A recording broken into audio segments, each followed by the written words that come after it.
तो हेलो बच्चों, आज का टॉपिक हमारा हो जाएगा क्वेश्चन नंबर अभ्यास नंबर 7। ठीक है, तो 7 में हमारा क्या हो जाएगा, नीति उसलूब। तो आप सबको एक और बहुत ही खुशखबरी सुनाने वाला हूं, क्योंकि इस बार हमारे 100 जो ऑब्जेक्टिव जो भी है, 100 ऑब्जेक्टिव में से आपको 50 ऑब्जेक्टिव बना के आना। इस बार हमारा 100 ऑब्जेक्टिव करने वाला है। ठीक है, तो इस बात का ध्यान रखेंगे। और ये टॉपिक आपके लिए बहुत ही इंपॉर्टेंट हो सकते हैं, क्योंकि इस टॉपिक में आपको कम से कम 10 से 15 क्वेश्चन पूछे जाएंगे। ठीक है, तो एक बार इस टॉपिक को जरूर देखेंगे। ठीक है बच्चों, तो चलते हैं इस टॉपिक को स्टार्ट कर लेते हैं। तो हेलो बच्चों, आज का सेशन स्टार्ट कर लेते हैं। आज का सेशन बहुत ही वीवीआई हो सकता है नीति श्लोक के पाठ के बारे में। इसमें भी इससे क्वेश्चन आपका 10 से 15 क्वेश्चन इस टॉपिक से रहते हैं। ठीक है बच्चों, तो इस टॉपिक से 10 से 15 क्वेश्चन आपके संस्कृत एग्जाम में ऑब्जेक्टिव रहेंगे। ठीक है, तो चलते हैं स्टार्ट करते हैं। ठीक है, तो बोल रहे हैं नीति श्लोक पाठ किससे संकलित है। आपके ऑप्शन है चाणक्य नीति, भास नीति, कृष्ण नीति या विदुर नीति। ठीक है बच्चों, तो जो भी बच्चे एक का आंसर डी दे रहे हैं, बिल्कुल सही जवाब है, ये हमारा विदुर नीति। ठीक है बच्चों, चलते हैं क्वेश्चन नंबर 2 की ओर।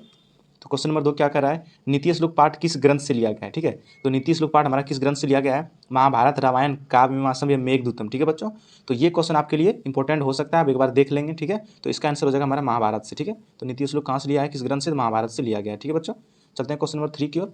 तो क्वेश्चन नंबर 3 बोल रहा है नीति श्लोक पाठ के रचनाकार कौन है। ये आपका बहुत ही वीवीआई क्वेश्चन है, क्योंकि रचनाकार हमेशा ही पूछे जाते हैं एग्जाम में। ठीक है, तो 2023 में आपके पूछ सकते हैं इस टॉपिक को। तो आपके बोल रहे हैं नीतिकाल पाठ के रचनाकार कौन है, तो आपके ऑप्शन से अर्जुन, भीष्म, विदुर या कर्ण। ठीक है, तो इसका आंसर हो जाएगा सी नंबर, विदुर। ठीक है बच्चों, नीति श्लोक पाठ के रचनाकार कौन है, तो विदुर है। चलते हैं क्वेश्चन नंबर 4 की ओर।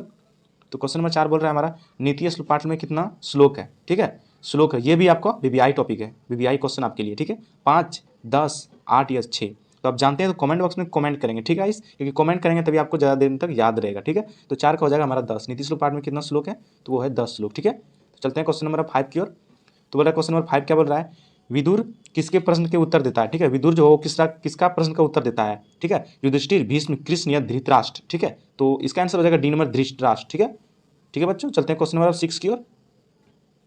तो क्वेश्चन नंबर 6 क्या कर रहा है, विदुर कौन थे। आपके ऑप्शन है राजा, मंत्री, सैनिक या सेनापति। ठीक है, तो जो भी बच्चे 6 का आंसर बी दे रहे हैं, मंत्री, बिल्कुल सही जवाब है, विदुर एक मंत्री थे। ठीक है बच्चों, चलते हैं क्वेश्चन नंबर 7 की ओर। तो बोल रहा है विदुर नीति की रचनाकार कौन है। विदुर नीति के रचनाकार कौन है, चाणक्य, मनु, वाल्मीकि या विदुर। ठीक है, तो 7 का जो बच्चे डी दे रहे हैं, बिल्कुल सही जवाब है, विदुर नीति के रचनाकार विदुर ही थे। ठीक है बच्चों, चलते हैं क्वेश्चन नंबर 8 की ओर। तो बोल रहा है क्वेश्चन नंबर 8 बोल रहा है हमारा कि विदुर नीति किस ग्रंथ के अंग विशेष है। ठीक है, तो आपके ऑप्शन से रामायण, महाभारत, उपनिषद या वेद। ठीक है, तो जो भी बच्चे 8 का आंसर हमारा बी दे रहे हैं, बिल्कुल सही जवाब है, महाभारत हो जाएंगे। ठीक है, चलते हैं क्वेश्चन नंबर 9 की ओर। तो क्वेश्चन नंबर 9 क्या बोल रहा है कि विनय को कौन मारता है, यानी विनय, विनय यानी साहस को कौन मारता है। ठीक है, तो उस आपके ऑप्शन है सुकृति, अपकृति, आकृति या अनाकृति। ठीक है, तो जो भी बच्चे 9 के आंसर सी दे रहे हैं आकृति को, तो बिल्कुल सही जवाब, सॉरी इसका सी नंबर सही जवाब है। ठीक है बच्चों, तो चलते हैं क्वेश्चन नंबर 10 की ओर। तो बोल रहा है क्वेश्चन नंबर 10 क्या बोल रहा है, कैसे पुरुष सभी जगह सुबल होते हैं, यानी कौन सा पुरुष सभी जगह सुबल होते हैं। तो आपका सत्यवादी, कटुवादी, प्रियवादी या यथार्थवादी। ठीक है, तो इसका आंसर हो जाएगा आपका सी नंबर, प्रियवादी। प्रियवादी होता है वो सभी जगह सुबल होते हैं। ठीक है बच्चों, चलते हैं क्वेश्चन नंबर अब 11 की ओर। तो क्वेश्चन नंबर हमारा 11 क्या बोल रहा है कि बिना बुलाए कौन आता है। बिना बुलाए कौन आता है, सज्जन, दुर्जन, मूर्ख, या इनमें से कोई नहीं। ठीक है, तो इसका आंसर हो जाएगा मूर्ख। बिना बुलाए तो सिर्फ मूर्ख ही आ सकता है। ठीक है, तो इसका आंसर हो जाएगा मूर्ख। ठीक है, चलते हैं क्वेश्चन नंबर 12 की ओर। तो बोल रहा है सभी जीवों के सत्य को जानने वाला कौन होता है। सभी जीवों को सत्य के जानने वाला कौन होता है, पंडित, राजा, मंत्री या छात्र। ठीक है, तो आपके आंसर हो जाएंगे इसमें ए नंबर, पंडित। पंडित होता है सभी सत्य को वो जानते हैं। ठीक है, चलते हैं क्वेश्चन नंबर 13 की ओर। तो बोल रहा है बिना पूछे बोलने वाला कौन होता है। बिना पूछे बोलने वाला कौन होता है, वहाँ आपके 11 नंबर पर आंसर थे कि बिना बुलाए कौन आ जाते हैं, तो मूर्ख था। यहाँ पे बोल रहे हैं बिना पूछे बोलने वाला कौन है, तो आपके ऑप्शन है मूर्ख, विद्वान, राजा या मंत्री। ठीक है, तो 13 का हो जाएगा मूर्ख, इसमें भी मूर्ख ही हो जाएगा, बिना पूछे बोलने वाला मूर्ख ही हो जाएगा। ठीक है बच्चों, चलते हैं क्वेश्चन नंबर 14 की ओर। काम, क्रोध और लोभ किसके द्वारा है। काम, क्रोध और लोभ किसके द्वारा है, स्वर के, नर के, विद्यालय के, गांव के। ठीक है, तो इसका आंसर हो जाएगा आपका नर के। ठीक है, तो काम, क्रोध, लोभ किसके द्वारा है, किसके द्वारा है, तो ये हमारा नर्क हो जाएगा। 14 का हो जाएगा बी नंबर। ठीक है बच्चों, चलते हैं क्वेश्चन नंबर 15 की ओर। तो बोल रहा है धर्म की रक्षा, धर्म की रक्षा। ठीक है, धर्म, तो धर्म की रक्षा किससे होती है, सत्य से, विद्या से, वृत्ति से या इनमें से कोई नहीं। तो धर्म की रक्षा हमेशा सत्य से होती है। ठीक है बच्चों, तो 15 का हो जाएगा ए नंबर। चलते हैं क्वेश्चन नंबर 16 की ओर। तो क्वेश्चन नंबर 16 क्या बोल रहा है कि नर्क के कितने द्वार है। नर्क के कितने द्वार है, 3, 2, 1 या 4। ठीक है, तो नर्क के 3 द्वार है, कौन, काम, क्रोध और लोभ। ठीक है, तो नर्क के कितने द्वार है, 3 द्वार है, काम, क्रोध, लोभ। मैंने बता दिए काम, क्रोध, लोभ ये 3 द्वार है। आपके अगर एग्जाम में पूछे जा सकते हैं, लिखित क्वेश्चन आप लिख सकते हैं कि नर्क के कितने द्वार है, 3 द्वार है, वो है काम, क्रोध और लोभ। ठीक है बच्चों, चलते हैं क्वेश्चन नंबर 17 की ओर। तो बोल रहा है विनय किसको मारता है। यानी विनय किसको मारता है? यक्ष, अपयक्ष, क्षमा या शत्रु को। तो आपके 17 नंबर का आंसर हो जाएगा बी, अपयक्ष। ठीक है बच्चों, चलते हैं क्वेश्चन नंबर अब 18। तो आगे 18 नंबर पे इसमें क्या बोल रहा है कि सुख किसे कहा जाता है, यानी सुख किसे कहा जाता है? हिंसा, क्रोध, अहिंसा या क्षमा को। ठीक है, तो जो भी बच्चे 18 का आंसर हमारा सी दे रहे हैं, अहिंसा को बिल्कुल सही जवाब है। ठीक है बच्चों, चलते हैं क्वेश्चन नंबर 19 की ओर। तो बोल रहा है कुल वंश, यानी कुल या वंश। ठीक है, कुल या वंश की रक्षा किससे होती है? रूप, योग, चरित्र या समाज से। ठीक है, तो 19 का आंसर हो जाएगा चरित्र से। तो हम वंश की रक्षा कैसे कर सकते हैं? अपना चरित्र से ही कर सकते हैं। ठीक है बच्चों, चलते हैं क्वेश्चन नंबर 20 की ओर। तो बोल रहा है कौन सबसे श्रेष्ठ होता है? कौन सबसे श्रेष्ठ होता है? विद्या, क्रोध, योग या धर्म? तो सबसे श्रेष्ठ होता है हमारा धर्म। ठीक है, इसका हो जाएगा आंसर डी नंबर, 20 का आंसर डी नंबर हो जाएगा। ठीक है, चलते हैं क्वेश्चन नंबर अब 21 की ओर। तो क्वेश्चन नंबर 21 हम आ चुके हैं।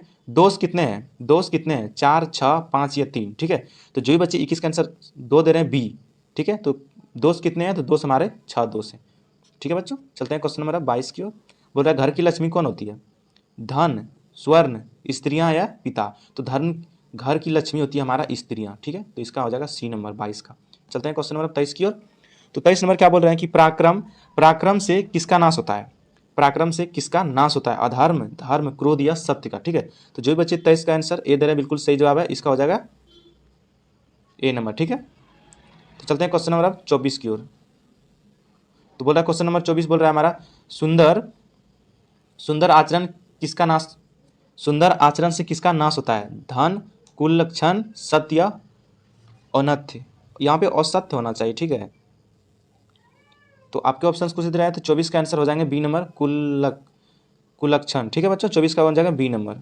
चलते हैं आप 25 नंबर पे। तो बोल रहा है रक्षा विशेष रूप से होनी चाहिए, यानी बोल रही है रक्षा विशेष रूप से होनी चाहिए, यानी किसकी होनी चाहिए रक्षा? क्रोध की, धन की, स्त्रियों की या शत्रु की? ठीक है, तो 25 का हो जाएगा सी नंबर, विशेष रूप से रक्षा स्त्रियों की होनी चाहिए, क्योंकि आजकल के युग में स्त्रियों को उतना आज़ादी नहीं दी जाती है। ठीक है, क्योंकि हमारे गंदे सोच के विचार वजह से। ठीक है, तो ये किसकी रक्षा किसको देनी चाहिए? वो स्त्रियों को देनी चाहिए। ठीक है, चलते हैं 26 नंबर। तो आगे अपने 26 नंबर पे चलिए स्टार्ट कर लेते हैं। क्या बोल रहे हैं? धृतराष्ट्र किससे प्रश्नोत्तर करते हैं? ठीक है, यानी धृतराष्ट्र किससे प्रश्न पूछते हैं?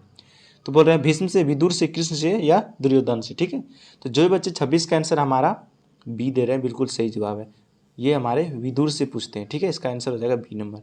चलते हैं क्वेश्चन नंबर अब 27 की ओर। बोले प्रश्नोत्तर के रूप में, प्रश्नोत्तर के रूप में कौन ग्रंथ है? ये आपका क्वेश्चन थोड़ा सा टफ है, आप एक बार देख लेंगे। ठीक है, रघुवंश, अलस कथा, विदुर नीति या भारत महिमा। ठीक है, तो ये इसका आंसर हो जाएगा आपका सी नंबर, विदुर नीति। ठीक है बच्चों, 27 को हो जाएगा सी नंबर। चलते हैं 28 नंबर की ओर। बोल रहा है उत्तम शांति क्या है? उत्तम शांति क्या है? सत्य, क्षमा, विद्या या लक्ष्मी? तो 28 का हो जाएगा बी नंबर, क्षमा। क्षमा वो शांति है जो कि बड़े बड़े को भी काबू कर सकता है। अगर आप किसी से क्षमा, कोई गलती करके क्षमा मांगते तो आपको क्षमा कर देता है। कुछ उत्तम शांति इसी से प्राप्त होता है, क्षमा से। ठीक है, तो चलते हैं क्वेश्चन नंबर 29 की ओर। बोल रहा है नराधम किस पर विश्वास करता था? नराधम जो था वो किस पर विश्वास करता था? अविश्वासी, विश्वासी, मित्र या राजा पर? तो 29 का हो जाएगा आपका बी नंबर, विश्वासी। जो विश्वासी रहेगा उसी पे तो विश्वास किया जाएगा। ठीक है, तो ये हो जाएगा विश्वासी, बी नंबर। ठीक है, चलते हैं क्वेश्चन नंबर 30 की ओर। बोल रहा है विद्या की रक्षा किससे होती है? ये जो हमारा बोल रहा है कि विद्या की रक्षा किससे होती है? सत्य से, असत्य से, क्षमा से या योग से? तो इसका हो जाएगा आपका योग से। ठीक है, विद्या की रक्षा किससे होती है? योग से होती है। ठीक है, 30 का हो जाएगा डी नंबर। ठीक है, चलते हैं क्वेश्चन नंबर अब 31 की ओर। तो क्वेश्चन नंबर 31 क्या बोल रहा है कि सभी प्राणियों को जानने वाला कौन होता है? यानी सभी प्राणियों को जानने वाला कौन होता है? मूर्ख, पंडित, राजा या शीश? तो इनका हो जाएगा बी नंबर, पंडित। ठीक है, सभी प्राणियों को जानने वाला कौन होता है? हो जाएगा पंडित। चलते हैं क्वेश्चन नंबर अब 32 की ओर। तो क्वेश्चन नंबर 32, तो क्वेश्चन नंबर 32 क्या बोल रहा है कि क्षमा किससे, किससे क्षमा किसको मारता है? यहाँ पे किसको होना चाहिए। ठीक है, किससे मारता नहीं है, ये हमारा क्षमा किसको, किसको मारता है, यानी क्षमा किसको मारता है? अक्रोध को, असत्य को, क्रोध को या मित्र को? ठीक है, तो 32 का हो जाएगा आपका सी नंबर, क्रोध को। अगर कोई गलती किए हो, अगर आप वो क्रोधित है, वो उससे आप क्षमा मांगते तो वो आपको क्षमा कर देते हैं, क्योंकि उस समय उसका क्रोध शांत हो जाता है। ठीक है, तो क्षमा किसको मारता है? तो वो हो जाएगा क्रोध को। ठीक है, तो चलते हैं क्वेश्चन नंबर 33 और इस टॉपिक का लास्ट क्वेश्चन, ठीक है। तो इस टॉपिक में आपको 10 से 15 क्वेश्चन रहेंगे, ठीक है। 10 से 15 क्वेश्चन आपके एग्जाम हॉल में रह सकते हैं, ठीक है, क्योंकि इस बार आपका 100 ऑब्जेक्टिव कर दिया है, जिसमें से आपको 50 मार्क के आना है, ठीक है, वहाँ से। तो चलते हैं आप क्वेश्चन नंबर लास्ट की ओर 33 का, ठीक है। तो 33 नंबर क्या बोल रहा है कि मिर्जिया से किसकी रक्षा होती है। मिर्जिया से किसकी रक्षा होती है? रूप, यश और सत्य और क्रोध, ठीक है। तो 33 का हो जाएगा रूप की रक्षा, ठीक है। तो इसका आंसर हो गया ए नंबर, ठीक है। तो आज के लिए गाइस इतना ही। तो आप लोग इस चैनल को सब्सक्राइब करेंगे और जो भी संस्कृत पढ़ना चाहते हैं उसको आप शेयर करेंगे, ठीक है। इस वीडियो को शेयर करेंगे ताकि वो भी संस्कृत पढ़ सके, और इस चैनल को सब्सक्राइब करेंगे और बेल आइकन को जरूर दबाएंगे ताकि जब भी हम संस्कृत का कोई भी सब्जेक्ट वीडियो डालेंगे तो आपके पास नोटिफिकेशन पहुंच जाएगा, ठीक है। Thank you.